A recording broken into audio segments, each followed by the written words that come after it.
Fala turma, beleza? Meu nome é Jonathan Ribeiro, seja muito bem-vindo ao meu canal. Já deixa o like para eu saber que você está gostando desse tipo de conteúdo, assim eu consigo trazer mais assuntos relevantes como esse. E na aula de hoje nós vamos aprender aqui um pouco sobre a diferença de protótipo e mockup.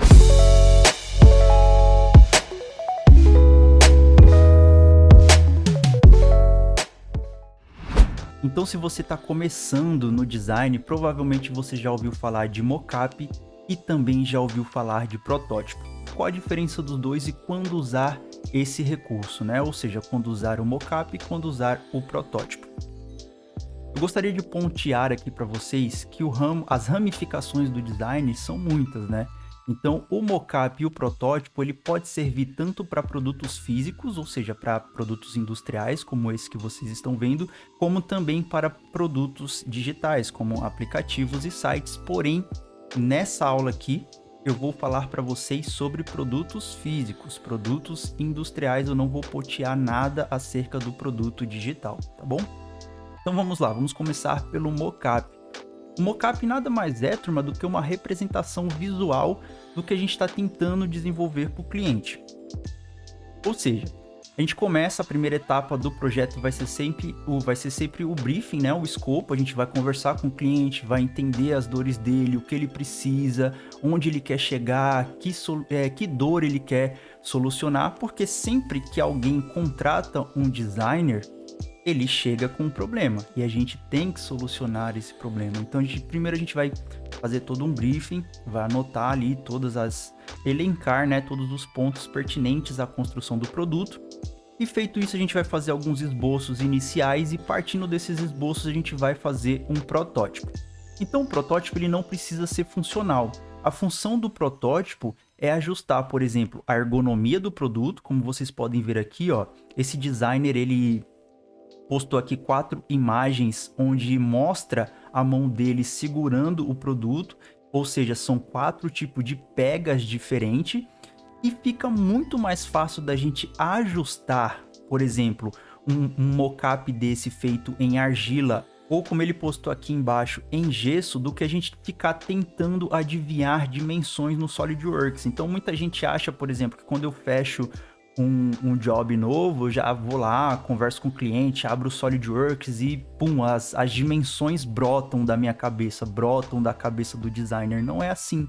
O mockup ele serve para isso. Por exemplo, aqui ele começou a modelar em clay, argila, e aqui na argila, por exemplo, se ele viu que ficou apertado a região da mão dele, ele vem, ó, esculpindo, abrindo mais aqui essas áreas, ó. Se aqui ele viu que tá muito canto vivo, tá machucando a mão, ele consegue vir chanfrando aqui, ó, arredondando esses cantos. E depois de acertar todos esses detalhezinhos, tanto na argila quanto aqui embaixo no gesso, é bem mais fácil da gente ir ajustando, né? Mas o mockup em si, ele não precisa necessariamente ser feito nesses dois materiais. Você pode fazer com o que você tiver na sua casa. Você pode usar, por exemplo, o papelão. O papelão ele é muito usado para desenvolvimento de mockups. Então, se você pesquisar aí no Pinterest, no Google sobre mockup de produto industrial, você vai ver que a galera usa muito o papelão também. Por quê? Pela maleabilidade e uso do material. Então ali a gente consegue ajustar alguns tipos de dimensionamento facilmente, né? Amassando o papel, amassando o papelão, nesse caso aqui esculpindo o material. E depois que a gente acerta todo esse dimensional, fica fácil a gente partir para o software e pegar ali com um paquímetro, uma régua, com um micrômetro, sei lá, com o material que você tiver aí para medir e passar para o software, fica muito mais fácil. Então vamos lá, para deixar claro, o mockup ele não é funcional. Funcional que eu falo no sentido de, por exemplo, desse scanner, de eu conseguir pegar esse pedaço de argila e ir lá e escanear um objeto e já aparecer no computador. Por quê? Porque ele é um objeto sólido, maciço. Ele não tem nenhum componente eletrônico dentro dele. Ele é meramente visual.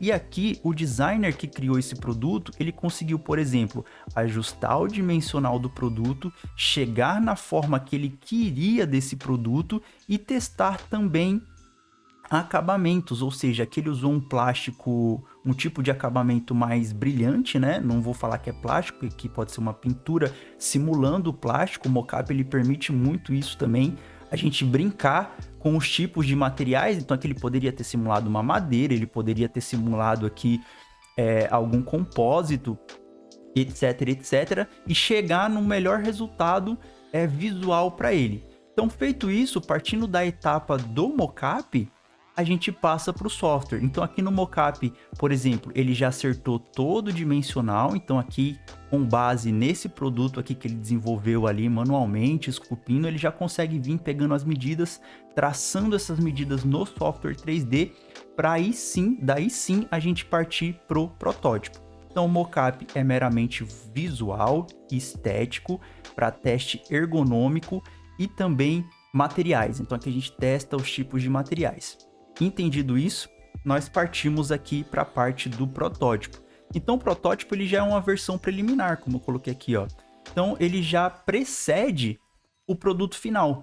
Então, no mockup, a gente define todo o dimensional do produto, ergonomia, quais os tipos de materiais ali mais vai se adequar ao meu produto. E o protótipo, ele já é funcional, ou seja, a gente define o mockup, no mockup a gente define o dimensional, parte para o software 3D, no software 3D a gente faz todos os encaixes, faz com que os componentes internos sejam fixados dentro do produto. Então ali a gente já acerta toda a parte de engenharia também, de encaixe, ângulo de saída do molde, porque a gente tem que pensar na fabricação. Então esse produto ele vai ser fabricado como? Ele vai ser injeção, ele vai ser sopro, ele vai ser rotomoldagem, ele vai ser o quê? Definir o processo de fabricação do produto, aí você vai começar a acertar esses pontos. Então, o ângulo de saída, por onde vai entrar o ar, por onde vai sair o ar. Aqui a abertura da lente da câmera, né? Aqui da câmera principal, do sensor 1, do sensor 2. Vocês podem ver que o pega já está muito mais definido. Aqui eles optaram por não fazer aquele material aqui dentro, ó, então já é um ajuste em relação a esse. Pode ver que aqui nós tínhamos um material que percorria todo o entorno aqui do produto. Aqui a gente vê que ele permaneceu com essa ideia de um material mais borrachoso aqui dentro, provavelmente para dar aderência para a mão, aqui também e aqui também. Porém, quando ele chegou no protótipo, ele viu, por exemplo, uma dificuldade em produzir esse produto dessa forma. Por quê? Porque aqui nós teríamos que gerar um molde a mais para gerar um componente de uma cor diferente ou de um material diferente para que fosse encaixado nessa carcaça branca, por exemplo. Então nós teríamos que ter aqui, ó, um molde, 2 moldes, 3 moldes, ou seja, o custo é elevado, né? Aqui seriam só 2 moldes, aqui provavelmente também 2, iria depender muito do encaixe dos componentes também. E aí, com base no mockup, a gente vai ajustando.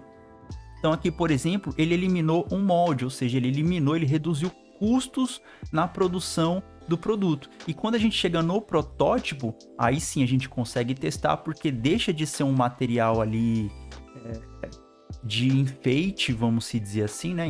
Enfeite naquelas, né? Ou seja, uma argila, um papelão, um isopor a galera usa muito também, um gesso, e passa a ser uma impressão 3D, por exemplo, ou um molde piloto. No moldinho piloto é um molde de uma única cavidade, onde a gente já consegue fazer a injeção do plástico, por exemplo, e testar a mecânica aplicada a esse produto. Nesse caso aqui nem tanto, aqui provavelmente é um ABS, mas se fosse um produto que necessitaria de testes mecânicos, né?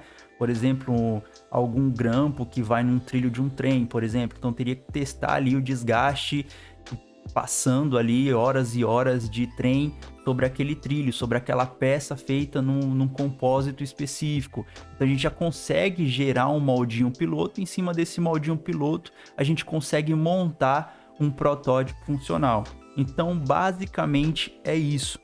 E recapitulando, antes da gente terminar, O processo que eu sigo aqui quando eu vou desenvolver um produto, basicamente é isso. Então, nós temos aqui a etapa 1, que é a etapa do esboço, a etapa ali do brief, onde a gente conversa com o cliente, faz um esboço ali preliminar, tá de acordo com o que o cliente quer, porque acreditem, geralmente, ou quase a grande maioria das vezes, 90% das vezes, o cliente já chega com alguma referência em mente. Então, ele já viu ali um produto de um concorrente, ou ele já usa algo do tipo, ou ele teve uma ideia baseado em alguma coisa. Então, ele já vai chegar com algumas referências gráficas para você.